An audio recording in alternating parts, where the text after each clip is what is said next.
as pessoas ficam também assim, mas eu tenho uma vida bem controlada, a minha saúde, mas a minha família tem N casos de problemas que eu possa vir a ter. E tem pessoas que se perguntam, poxa, será que eu vou ter as doenças cardíacas, a hipertensão arterial, o próprio câncer?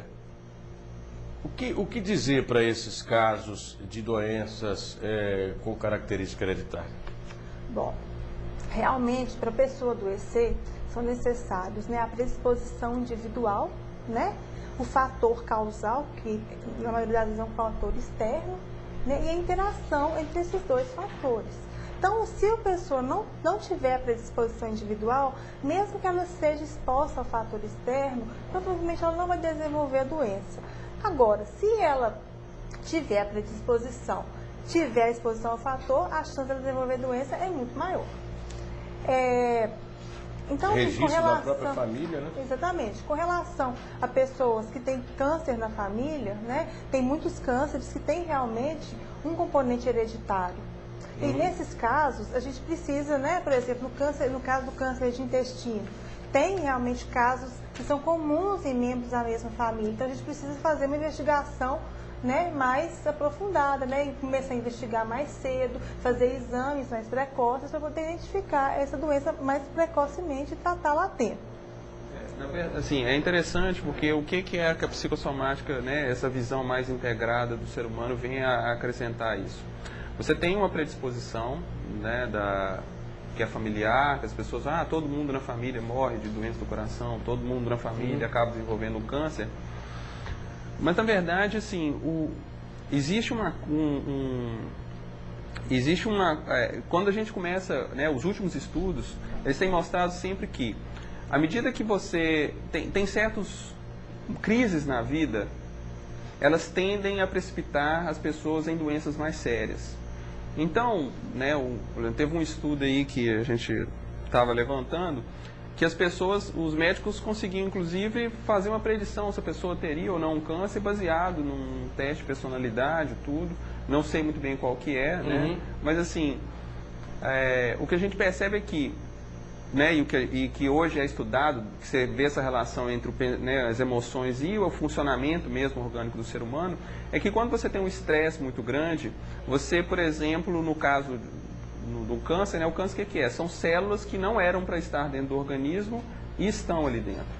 Existe um sistema dentro do organismo, que é o sistema imunológico, que é responsável por expulsar essas células. Se você passa por um estresse muito grande, esse seu sistema imunológico funciona de maneira insatisfatória, predispondo você a desenvolver esse câncer. E aí juntam-se justamente esses dois pontos, que é o ponto da predisposição, que é, né, eventualmente você começar a gerar essas células no organismo, e um outro polo, que é a questão da sua crise na vida, de uma dificuldade que você passou, que você não conseguiu passar por ela de uma forma mais sadia, né? Falo no sentido das emoções e dos pensamentos. Então não é o estresse que causa a doença, por exemplo.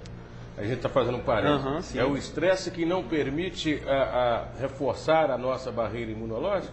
Seria uma coisa mais nesse sentido. Ele não causa doença, mas ele conjugado com uma predisposição, ele enfraquece. Ele torna o organismo mais fraco para reagir às doenças em geral, né, de uma forma mais... A tristeza está relacionada com o estresse, né? É prima do estresse. Sim. É um quadro que a gente... Tristeza e ansiedade, a tristeza no caso da depressão e a ansiedade, elas costumam vir muito juntas, né? A depressão geralmente ela vem acompanhada de sintomas ansiosos também. E o estresse, ele é na verdade uma ansiedade exacerbada, uma ansiedade muito intensa, né? Que a ansiedade ela é uma reação normal do organismo frente a uma situação. Às vezes a gente está andando numa rua escura e de repente está com medo. Esse medo vai acabar se a gente chegar num lugar que a gente se sente seguro. Agora, um estresse contínuo em que a pessoa fica anos e anos vivenciando uma situação que não se resolve, às vezes um desemprego ou uma doença séria nela, na família, isso aí gera um sofrimento que pode provocar uma maior predisposição a desenvolver doenças. Né? Assim, é interessante a gente falar aqui que o processamento dessas emoções, tanto as emoções positivas quanto as negativas, é feita no cérebro. né?